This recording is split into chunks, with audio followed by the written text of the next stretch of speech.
Foodbank manager Mark Frankland has spent years making sure people don't go without basic food. But his charity was hit hard when panic buying decimated supermarket shelves.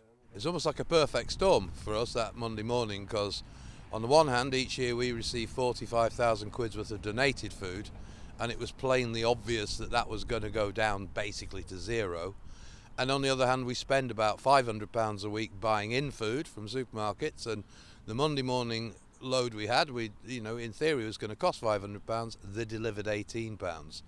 So with having virtually nothing, we also knew that demand for what we do was going to go up by 200, 300, 400, 500%. So it was a challenge to say the least. First Base normally distributes 120 food parcels a week. As demand doubled, it needed a new, more locally focused plan. We approached Summerhill Community Centre. Can they make us 1,000 portions of broth a week? Yes. Approached the Little Bakery. Could he give us 1,000 pies a week? Yes. Irving's Bakery, the same with biscuits.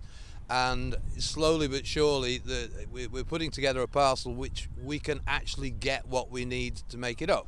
Mark secured a ton of broth mix and the soup making started. Last week they made 700 pints.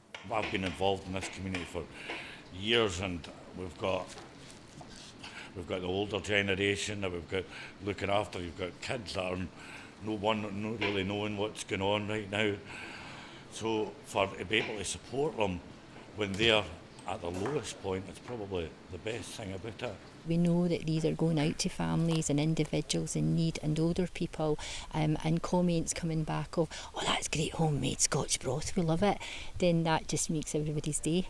2019 world champion Scotch pie maker Kerr Little is contributing thousands of pies and rolls. I feel unfortunate that in a situation like we have in the country at the moment, that I'm in an ideal position where the business can help.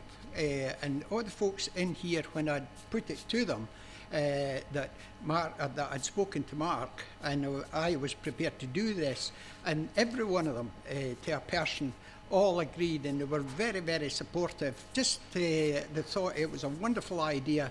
In just a week, distribution centres have been set up with freezers for the soup. The visitor centre in Castle Douglas has been repurposed.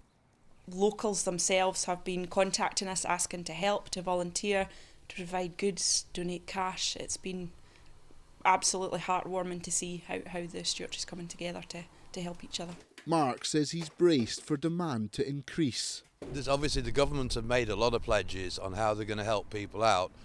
From bitter experience of giving out 6,000 parcels every year on the back of things like universal credit, I have some scepticism as whether the promise, which is easily made, can actually be delivered through a system which has got to be put in place. And that's not meaning any criticism, it's a Herculean task.